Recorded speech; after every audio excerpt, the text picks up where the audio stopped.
নমস্কার বন্ধুরা, আমি আজকে নতুন একটা রেসিপি নিয়ে চলে এসেছি। দেশি বিলের কাঁকড়ার লাল লাল ঝাল ঝাল কাঁকড়ার ঝাল। তো চলো তোমাদের কাছে যে শেয়ার করি কিভাবে রেসিপিটা বানাবে। তার জন্য কিন্তু আমি দেখো জ্যান্ত জ্যান্ত কাঁকড়া হাঁড়ির মধ্যে কিন্তু দেখো রয়েছে। দেখো রীতিমতো কিলবিল কিলবিল করছে, এই সবে সদ্য বিলে থেকে ধরে আনা। দেখো বর্ষায় কিন্তু এই কাঁকড়াগুলো পাওয়া যায়, এমনি সময় কিন্তু এই বিলের কিন্তু কাঁকড়া তুমি দেখতে পাবে না। বর্ষায় যেহেতু বিলে জল হয়, এই কাঁকড়াগুলো পাওয়া যায়। তা কাঁকড়া আমি একটা নিয়ে দেখো প্রথমেই একদম যে ওর সরু সরু পা সেগুলো বাদ দিয়ে আমি ওই পাত্রে রাখছি। আর মোটা পা যেগুলো খাওয়া যায় সেগুলো কিন্তু এই পাত্রে রাখা হচ্ছে। দেখো প্রত্যেকটা কাঁকড়া আমি এইভাবে কিন্তু ছাড়িয়ে নেবো। তোমরা কে কে এই কাঁকড়া ছাড়াতে পারো অবশ্যই কিন্তু কমেন্ট করে আমাকে জানিও। যাই হোক কাঁকড়াগুলো আমি কিন্তু প্রত্যেকটা কাঁকড়া ছাড়ানোর পরে লাস্টে একটা বড় কাঁকড়া ছিল ওর মধ্যে, সেই কাঁকড়াটা দেখো আমি তোমাদেরকে দেখাচ্ছি। কি বড়র পা গুলো দেখো, এত বড় ছিল। যাই হোক কাঁকড়াটা ছাড়িয়ে নেওয়ার পরে আমি ভালো করে ধুয়ে নিচ্ছি। গায়ে অনেক মাটি লেগে থাকে, সেই মাটিগুলো আগে থেকেই ধুয়ে নিতে হয়, কারণ পরে কিন্তু ছাড়ানো হয়ে গেলে ধোয়া যায় না। আমি ধুয়ে নিয়ে ভালো করে ওর খোলসটাকে ছাড়িয়ে নিচ্ছি। ছাড়িয়ে নিয়ে ভেতরে অনেক নোংরা থাকে, সেই নোংরাগুলো কিন্তু ভালো করে পরিষ্কার করতে হয়, কারণ এই নোংরাগুলো কিন্তু খায় না কাঁকড়ার। এগুলো ভালো করে আগের থেকে পরিষ্কার করে নিতে হয়।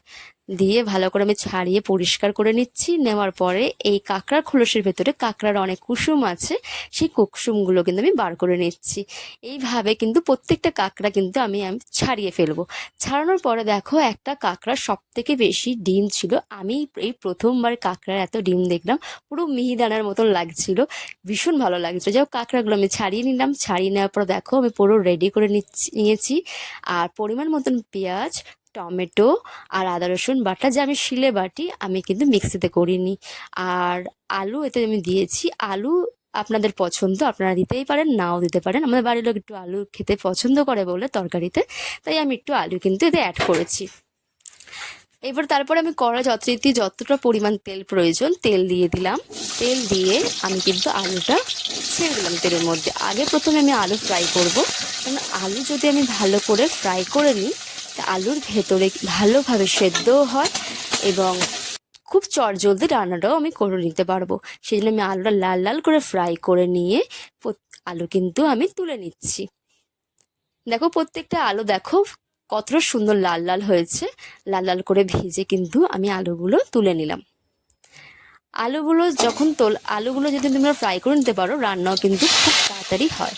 দেখো আমি আলুটা ফ্রাই করার পর যে তেলটা ছিল, এই তেলের মধ্যে কিন্তু আমি কাঁকড়াটা ভালো করে ভেজে নিচ্ছি, কারণ কাঁকড়াটা ভালো করে ভেজে নিতে হয় আগের থেকে। ভেজে নিয়ে কিন্তু আমি তুলে নিলাম। এবার এই যে তেলটা রয়েছে, এই তেলের মধ্যে আমি কিন্তু সামান্য একটু কালো জিরে ফোড়ন সব দিয়ে পেঁয়াজটা দিয়ে দিলাম, আর একটু তেল দিলাম। ভালো করে পেঁয়াজটা আমি বাদামি রং করে এখন ভাজবো। ভাজার পরে আমি ওর মধ্যে টমেটোগুলো দিয়ে দেবো, কারণ টমেটোগুলো সেদ্ধ হওয়ার জন্য আমি আগের থেকে দিলাম। অনেকে কষানোর সময় দেয়, কিন্তু ভালো করে যাতে ম্যাশড হয় তার জন্য কিন্তু আমি তেলের মধ্যে টমেটোগুলো অ্যাড করলাম। তারপরে একে একে হলুদ গুঁড়ো, নুন পরিমাণ মতো, জিরের গুঁড়ো, লঙ্কার গুঁড়ো পরিমাণ, আমি সব মশলা কিন্তু দিয়ে দিলাম একে একে। যে যেরকম ঝাল খাবে সেরকম ঝাল অ্যাড করবেন।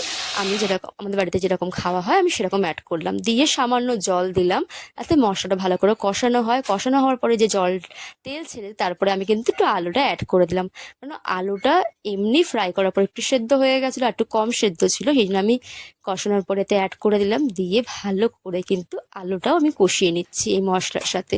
তারপর ভেজে রাখা কাঁকড়াটাও কিন্তু আমি এতে অ্যাড করে দিলাম। কাঁকড়াটা যত ভালোভাবে নাড়াচাড়া করে দিয়ে যত ভালোভাবে কষানো যাবে, তত কিন্তু কাঁকড়ার ভেতরে মশলা ঢুকবে, আরও খেতে খুব টেস্টিও হবে। এই জন্য কাঁকড়াটা আমি ভালো করে কিন্তু নাড়াচাড়া করে দিচ্ছি যাতে মশলাগুলো যাতে ঢোকে।